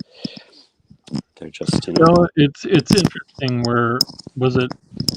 Edgar Allan Poe, when he was translated into the French, it was much better than the original, because the French translator, who was an author himself, I don't know who it was offhand, but he did such a good job of conveying the factoids, but also, I don't want to say tarting it up, but he added more beauty to it that maybe Poe didn't have. And there are two famous French translations of Poe. One's by Baudelaire, and the other is by Stéphane Mallarmé. I think it was Baudelaire. But Baudelaire is regarded as the better one. I think part of what happened there, potentially, so Poe likes to write these kind of cutesy but ornate sentences that are very impacted by Latin syntax. Okay. So they're very circuitous. They have lots of clauses and subclauses. He loves words with Latin origins, and he makes these really, really ornate sentences that in English kind of ring as, it's not Faulkner, for example, right? It's definitely not when you're reading, but because this is very close to where French comes from with the Latin, the syntax, I think, comes across to these French poets as just wonderful in ways that it strikes us as odd in English. And so these poets, who I think are better writers in French than Poe was in English, love his stuff and end up translating it. And it probably is better than the original. But there's that interesting thing, because Poe sounds better to them than he does to us, because it's closer to their native syntax, right? Yeah, cool. Russell is wanting to learn Spanish so he can read his favorite book, which is Don Quixote, in the original tongue. So that's sort of on his to-do list. And Russell is very good, I think, at picking up language. I don't know Italian well enough to know how well he does it, but but people that do speak Italian laugh at how clever he is about the word use, and maybe he's translating it oddly or doing something with it that make them smile. It's not just these mispronouncing words, and but it was fun. It's fun. Russell's great. He is. I can see where Russell would love Quixote quite a bit. Yeah. Listen, I think this is probably not very much fun for anyone who watches your No, I Should we- don't care about them. Well, I was thinking maybe I could pick your brain about pens a little bit. Oh yeah, sure, shoot. So people make a huge deal about Schaefer Lifetime versus other Schaefer nibs. Schaefer Lifetime, Schaefer Triumph nibs, and non-Lifetime. Do you have any opinion on do you find that they're all Johnny 1 notes or Johnny 2 notes? No, there are many Schaefer Lifetime nibs were generally very firm. Schaefer Triumph nibs were generally very firm. Schaefer did, however, make Lifetime nibs that are flexible, and they are among the best flexible nibs there are because they have a strength to them. I'm not afraid of pressing down too hard. I might be with a Waterman just because they are so easily bendable or flexible. Right. A Schaefer pen, when they have a flexible nib, they're just made. I think they're made a little bit stronger. However, they're very rare, and if I ever come across one, chances are I'm going to keep it. But the Waterman, for your purposes, I think what you might like are the Waterman Feather Touches. The Schaefer Feather Touches. Schaefer Feather Touches, because they're very much like that Parker nib, that Parker dual fold nib, except you can get them that are a little bit wider, maybe a little bit more flexible, and they're just really they're really a joy to write with. They are a little smoother. Their sphere at the end of the tip tends to be more round. Right. And so whenever a lefty wants to use a pen, I almost always start with a Schaefer because of the rounded nib and the upturned sort of nose on a Waverly nib. So here's a Schaefer Feather Touch nib in this thing. So let me just show you how this writes.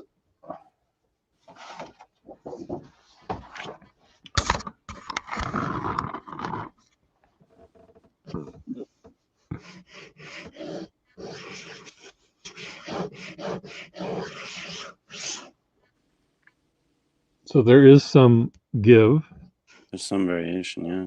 It's a little more than your Parker.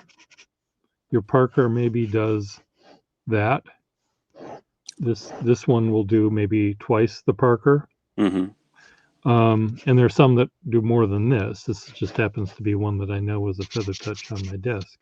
So I do have Schaefers. Most Schaefers will work like this. They will have a very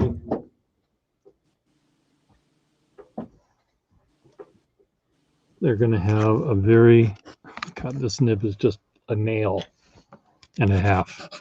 There, I'm pressing down a lot and I'm not getting anything. And that's a typical Schaefer nib. 9 times out of 10, they're going to look like that. Right. You might get one that I'm just trying to find another Schaefer here that I guess I don't have any. You might get one that writes a little more. Why are you looking for a Schaefer rather than a Waterman? Or what? I'm just curious. Every once in a while, I get you talking about pens, and it's lovely. So I guess that's all I'm trying to do. Uh-huh. But I'm genuinely interested in the answers. But in the what? In your answers to these questions. My answer. Mm. Yeah. I just feel like there's so much. So what interests me, right, are the sorts of things that you can know, but it can be really hard to say that you know because they're not the usual things that are asked or fall into categories. Uh-huh. And you have so much of that knowledge about pens. I kind of Well, want to pull it out. The problem is, if you ask me the same question on 2 different days, you might get 2 different answers. Well, I'm okay with that. But that's, I mean, when you had me do the Swan versus Yes. Waterman test, I never really thought about what you were asking. Hmm. I just went into my little memory bank and tried to think of the Swan pens that I've had and how I remembered them. And when I tried them out, it appeared that I remembered correctly. Right. But I'm thinking, if I was given these, if I was blindfolded and drew with 25 different pens and they were randomly given to me, and half were Waterman and half were Swan, Yeah. I don't know whether I could tell at the time that which one I was using, or I don't know if I could predict by looking at the line I made either.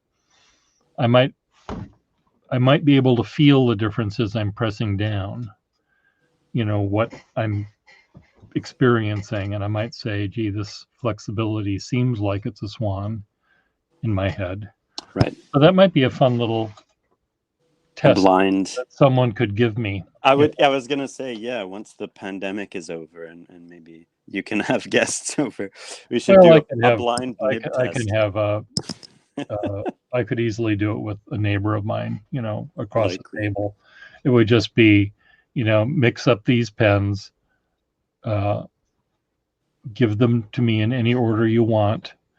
When I'm done with them, just put them in the order that you gave them to me, and then I'd be able to, and they'd keep a note. They'd wear a white jacket and a clipboard, and they'd say, pen number 1, Pierce says, subject A says it was a Swan. Pen number 2, subject A said it was says it was a water. This might be fun. Yeah. This got kind of quasi dark real quick. Listen, so speaking about that, more nibs. Okay, more nibs, which you've mentioned a few times, tend to be a little bit flimsy or a little bit delicate, right? I guess they're thinner. They tend to be thinner. I think the pen, the gold metal, either they used a shittier type of gold, but I think it was just that the nibs were overall thinner. Okay. So they often will crack in the back of the pen, right, where the stress might happen. Do you think so? I assume you've heard the theory. There are lots of theories about why vintage flex feels different from modern flex, and one of the theories is that these nibs sort of form a bunch of micro cracks along the body of the nib that are such that they have more give, and they can. So I'm wondering if you have any general sense of more nibs that their thinness, what you've just described, that causes them to break, also gives them a different tactility. A nib that is broken or cracked, generally you can feel it. It's like if you were eating a corn on the cob and you had a loose tooth. You can't help but notice that there's this loose tooth. And when you're writing with a pen that has a crack in it, if it's a crack coming off of the tine, on one of the tines from the breather hole, one leg will be really flimsy and the other one will be stiff, and the pen will skip, and you'll drive all over the place doing, it's not working the way it's supposed to. If it's cracked in the back, or anywhere else, it may lift up a little bit from the feed and it'll skip. So generally, pens that have, I don't know if I'm answering your question. I don't know about this micro crack business because it makes it sound like you can't see them. They're invisible, Yeah, little I think bonds that's of electrons or whatever they are that are holding everything together are yeah. failing. And I don't believe that. I think Okay. the reason that pen nibs of that era were made better than today is they had people that knew how to make them back then, and people knew how to use them back then. Yep. So if I owned a pen company making gold nibs today, I would be very afraid of providing a gold nib that was flexible to a store to sell them for me. I'd have to interview the people privately, Yeah. make sure that they know exactly how hard to press down on the pen. Well, that's yeah. I think that you're probably right about that. But I guess what I'm interested in is just the thinness of the metal used to make the more nibs. Yeah. Does that have an effect? Does that make them, like, if you were blindly using a more nib that was in a BHR pen next to a Waterman BHR of the same size, could you tell the difference? Do you I think might not be able to tell it. No, I don't think so. Hold on one second. Marilyn wants to join us. So, but we'll go back to your topic in a minute. Hello, Marilyn. We're talking to Canada here, Bartholomew. I know, I'm watching. I just wanted to make a comment that I have a modern nib that's made of gold. I have, 3 vintage Waterman nibs. And I think that the difference between them is that I don't know if the machines broke down that made the nibs in the shape that they did for the Watermans. Because today I see this guy do it all the time. He makes jewelry. Yeah. I want to send him one of these. I want to send him for example, like the Boinga Boinga, and be like, make me an exact replica of this nib. And I'm almost 100% sure that he could do it. The thing that I want to make comment on is, I think that the gold is different. The level of the Earth's gold from where they mined back then to where they mine now, has probably changed composition a little bit. Okay. It might be that the pens made back then were made of gold that came out of the ground, and where other modern pens might be, melting down gold that's already been made into things and pouring it into their machines. But again, I think that modern fountain pens, I don't think they tip them the same way. I don't know if they use iridium. I don't know when I see a modern pen and someone's showing it online and you can see that the tip doesn't even meet. They just have a straight line going down, and of course it's not going to flow. The capillary action won't make it up the stream. So I just really think that the quality of many modern pens is not what it used to be. Now, pens that like Pelikan and Mont Blanc might never have changed their practices from day one to today, but I think modern ones might have. Okay, there you go. There's Boinga Boinga, or tight. Maybe that's the tight one.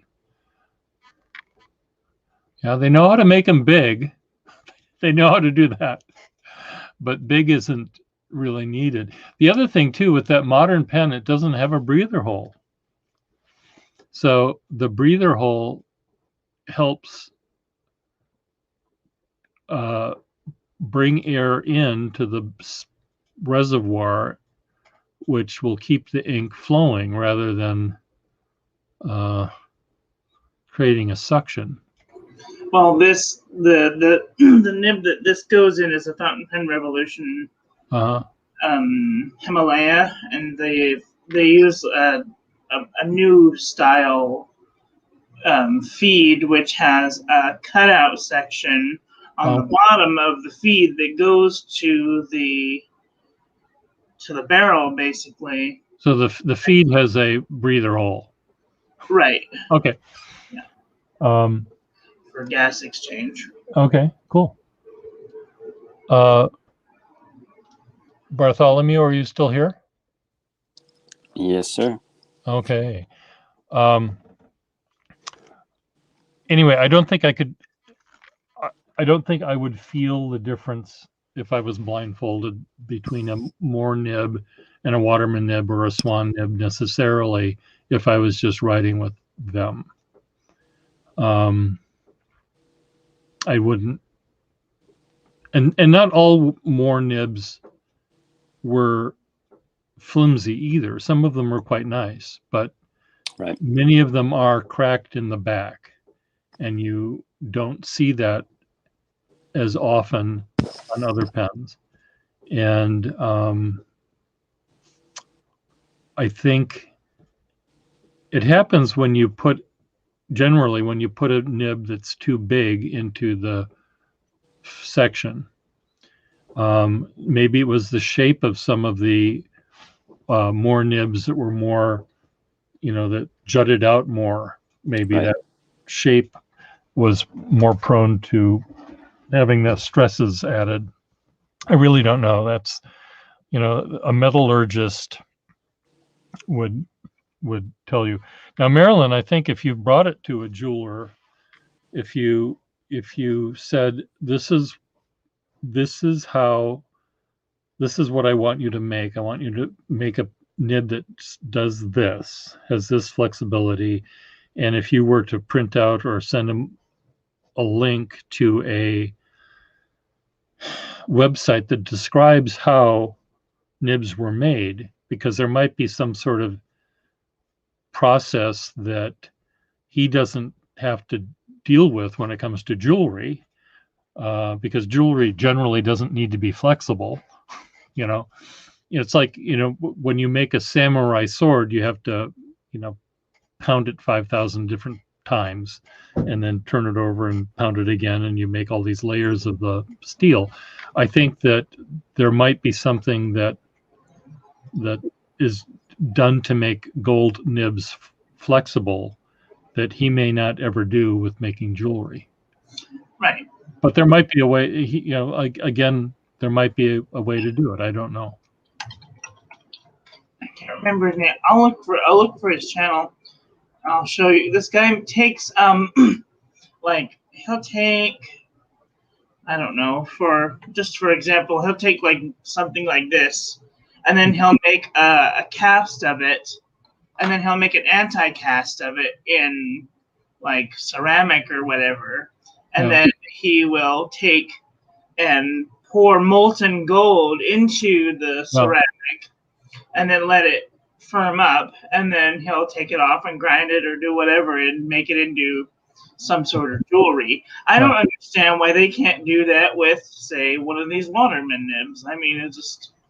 Well, I think the difference between the lost wax process of casting is not how nibs were made. I think nibs were made by rolling it and cutting it out of a sheet, and then forming it, and then heating it, and then forming it again, and doing things A different process. from a flat piece that you bend and make do what it does, rather than casting.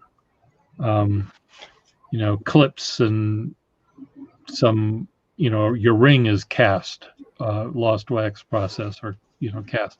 So that there might be a completely different way that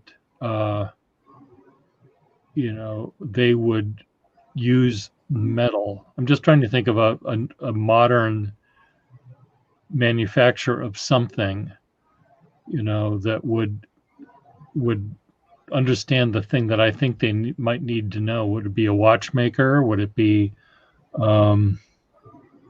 it might be a completely different kind of person than a jeweler.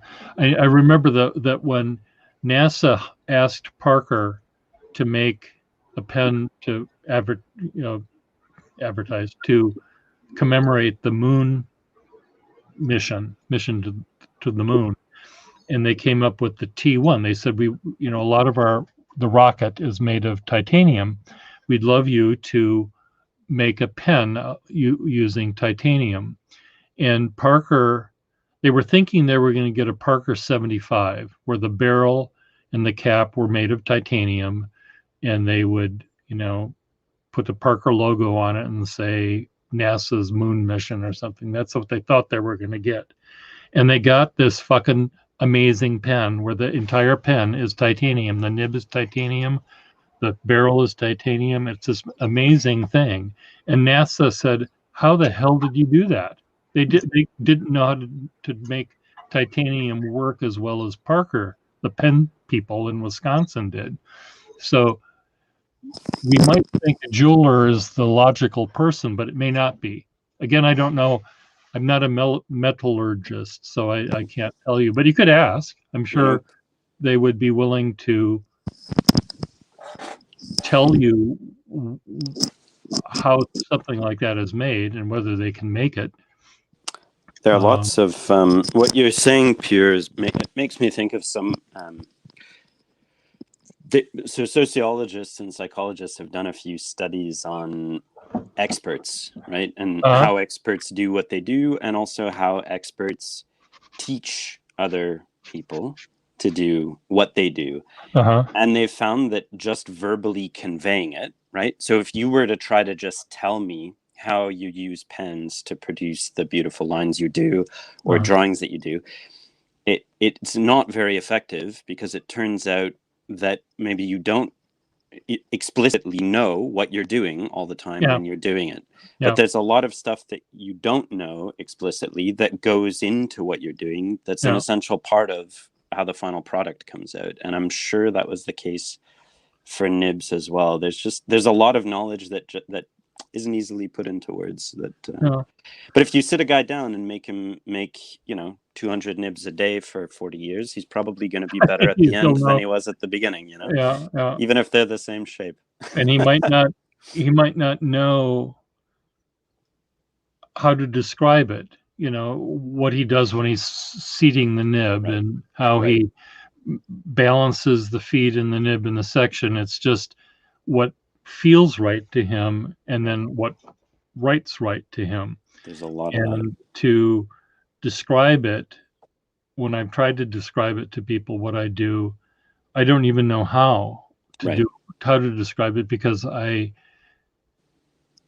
maybe I'm doing the same thing with each pen, but I don't think I am. It's like I'm just playing with this balance. Right, you don't have the science. And I don't know how to describe what I'm doing, but I'd play with the balance of the three things: the nib, the section, and the feed, and how they all touch each other, and how they sit.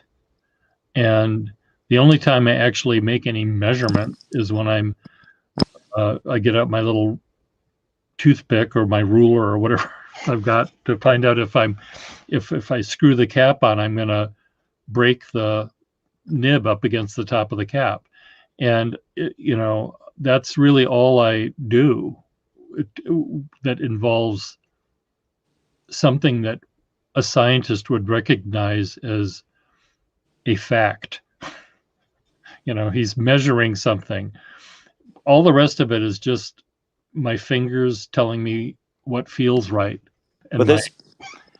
So, Pierre, this is, I suspect that a lot of people listening might agree with me here, but I tune into your channel as opposed to other to remain unnamed fountain pen reviewers.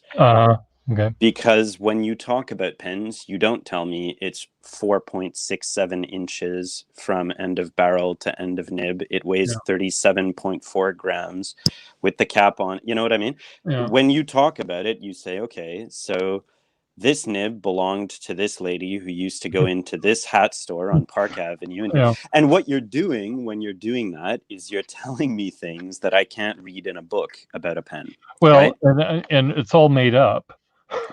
Right, Clearly. but in a way, it effectively. I mean, it's you're giving us an analogy Yeah. for what that pen is, Yeah. right? Yeah, it's, I talk about the pen's balance in my hand a lot.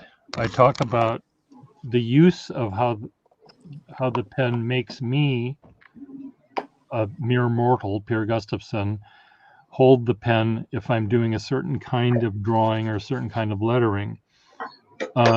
My experience may not be good for anyone else, but all I want them to do is look at the pen in the same way that I am to decide whether this is correct or not.